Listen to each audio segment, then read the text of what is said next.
আমাদের পক্ষ থেকে আমাদেরটা আমরা জানাবো, তবে সেটা মেজর কিছু নয়। আলোচনার বাইরে কিছু কিছু বিষয়ে সনদ অন্তর্ভুক্ত হয়েছিল বিদায় সেই বিষয়ে আমরা দৃষ্টি আকর্ষণ করেছি। সেই সনদের খসড়া আমাদের কাছে আছে, সেটা আমরা জমা দেবো। কিছু কিছু কারেকশন আছে, অবজারভেশন আছে সহ। ইতিমধ্যে জাতীয় সনদে, জুলাই জাতীয় সনদে স্বাক্ষরের জন্য প্রত্যেক দলের কাছে 2 জনের নাম চেয়েছিলাম। আমরা আমাদের দলের পক্ষ থেকে 2 জনের নাম প্রেরণ করেছি পত্রযোগে, সেটা আরও 2 দিন আগে। অন্যান্য দলের পক্ষ থেকেও নিশ্চয়ই ইতিমধ্যে দেয়া হয়েছে, কেউ কেউ হয়তো এখনো দেয়নি, হতে পারে। আমরা জুলাই জাতীয় সনদে স্বাক্ষরের জন্য প্রস্তুত। আমরা আগেও আমাদের সেই অবস্থানটা ব্যক্ত করেছি। আর অঙ্গীকারনামার একটা পৃষ্ঠা তার সাথে সংযুক্ত আছে জুলাই জাতীয় সনদের সাথে। তবে সেই জুলাই জাতীয় সনদের অংশ হবে কিনা অঙ্গীকারনামা, সেটা আমরা এখনো জানি না। সে অঙ্গীকারনামার বিষয়েও কিছু অবজারভেশন আমাদের আছে, সেটা আমরা জানাবো। তবে আমরা আশা করি সকল রাজনৈতিক দল যা কিছু আমরা আলোচনার মাধ্যমে ঐক্যমত্যে পৌঁছাতে পেরেছি, যেটা সনদ অন্তর্ভুক্ত হবে এবং সেই সনদ স্বাক্ষরিত হয়ে বাস্তবায়নের বিষয়ে আমরা আশাবাদী। এবং এই বিষয়ে আমরা আমাদের পরামর্শগুলো দিয়েছি কিভাবে এটা বাস্তবায়ন করা যায়। বিভিন্ন রাজনৈতিক দল তাদের পরামর্শ দিয়েছে। বিগত দিনের আলোচনায় যে সমস্ত পন্থা বিভিন্ন রাজনৈতিক দলের পক্ষ থেকে উত্থাপন করা হয়েছে, তার পরিপ্রেক্ষিতে আমাদের জবাব আমরা দিয়েছি, সেটা আপনারা নিশ্চয়ই দেখেছেন, সেটা মিডিয়াতে আছে বিস্তারিত। এর বাইরেও আমরা প্রস্তাব রেখেছি, যদি আরও কোনো আইনানুগ পন্থা, বৈধ এবং সাংবিধানিক পন্থা খুঁজে বের করা যায়, তাহলে আমরা সেটাও মেনে নেব। কিন্তু আমরা এমন কোনো খারাপ নজির স্থাপন করতে চাই না যেটার মধ্য দিয়ে সংবিধানের সংশোধনী আনয়নের জন্য কোনো এক্সট্রা কনস্টিটিউশনাল অর্ডার বা স্পেশাল কনস্টিটিউশনাল অর্ডার বা প্রোক্লেমেশনের মধ্য দিয়ে আইনি পন্থার বাইরে সংবিধান সংশোধনের পরিবর্তনের কোনো নজির সৃষ্টি হোক, সেটা আমরা চাই না। তো সেই জন্য আমরা বলেছি, মানে প্রধান উপদেষ্টার কাছেও আমি আহ্বান জানিয়েছি যে আপনি বিচার বিভাগের পরামর্শ নিতে পারেন, সুপ্রিম কোর্টের আপিল বিভাগের পরামর্শ নিতে পারেন যে এই সনদ বাস্তবায়নের জন্য আইনি কী প্রক্রিয়া ফলো করা যায়, অনুসরণ করা যায়। অথবা এর বাইরেও যদি কোনো আইনানুগ কোনো প্রক্রিয়া বের করা যায়, তাতেও আমরা একমত হব।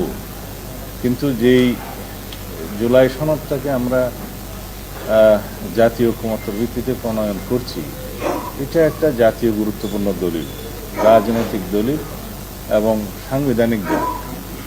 এই দলিলটাকে যাতে আমরা বাস্তবায়ন করতে পারি প্রশ্নাতীতভাবে, জাতির কাছে যেন এটা কোনোদিন প্রশ্নবিদ্ধ না হয়, ভবিষ্যতে যেন এটা জুডিশিয়ারিতে চ্যালেঞ্জ না হয়, সেরকম একটা পদ্ধতি আমরা বের করি। সেই জন্যে আমি এখানে সুপ্রিম কোর্টের মতামতের জন্য আজকে আহ্বান জানিয়েছি যে মতামত নিতে পারেন। এবং দ্বিতীয় মতামত দিচ্ছি, মাননীয় প্রধান উপদেষ্টা আপনি নিজের উদ্যোগে দরকার হলে ছোট ছোট মিটিং করে রাজনৈতিক দলসমূহের সাথে কিভাবে এটা বাস্তবায়ন করা যায় সেই বিষয়ে আপনি ঐক্যমত্যে আনতে পারেন, সেই এখতিয়ার আপনার আছে। আপনি আহ্বান জানালে আমরা সব সময় আসব। এই ছিল আমাদের আজকের বক্তব্য। দেখা যাক, আমাদের আলোচনা আরও চলবে। আগামী বুধবারে আবার আলোচনা শুরু হবে। ইতিমধ্যে ঐকমত্য কমিশনের মেয়াদ আগামীকালকে, বর্তমান মেয়াদটা সমাপ্ত হবে, আর তারা আশা করছেন সেটা আরও বৃদ্ধি করা হবে। তাহলে বুধবার থেকে আবার আলোচনা হবে। আমরা চাই আলোচনার টেবিলে সব কিছু নিষ্পত্তি হোক, এবং আমরা জোর দিয়ে বলেছি যে আগামী ফেব্রুয়ারির প্রথমার্ধে অবশ্যই নির্বাচন অনুষ্ঠান হতে হবে, এটার কোনো বিকল্প নাই। এবং নির্বাচন কোনো কিছুর উপরে কন্ডিশনাল নয়, নির্ভরশীল নয়। সংস্কার এবং বিচার, নির্বাচন, এটা পরস্পর একটা মিউচুয়ালি ইন্টারডিপেন্ডেন্ট কোনো বিষয় নয়।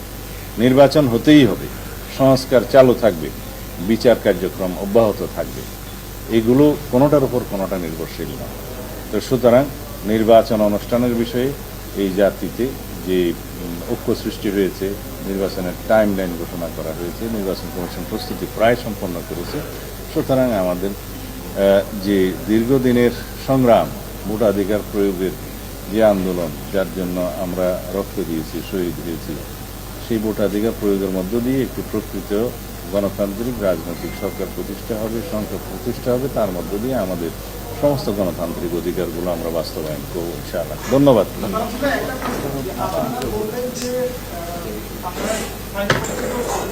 তাহলে যে কমিশনের যে গণনা দেওয়া হয়েছে সেখানে যে বাস্তবায়ন পদ্ধতি সরকার পদ্ধতির কথা বলেছে, সেখানে যে কোর্টে চ্যালেঞ্জ না করার বিষয়ে আপনাদের থেকে অঙ্গীকার নেওয়া চাওয়া হয়েছে, সেই ক্ষেত্রে আপনারা কি এক করছেন?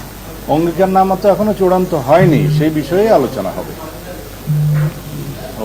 ধন্যবাদ।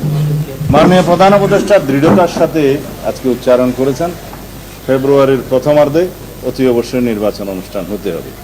আমি তার সাথে যুক্ত করেছি, যদি নির্বাচন অনুষ্ঠানে কোনো অনিশ্চয়তা দেখা দেয় কোনো না কোনোভাবে, তাহলে করে সেটা আমাদের জাতীয় নিরাপত্তার জন্য হুমকি হবে, এমনকি সেটা আঞ্চলিক নিরাপত্তার বিষয়ও হয়ে দাঁড়াবে।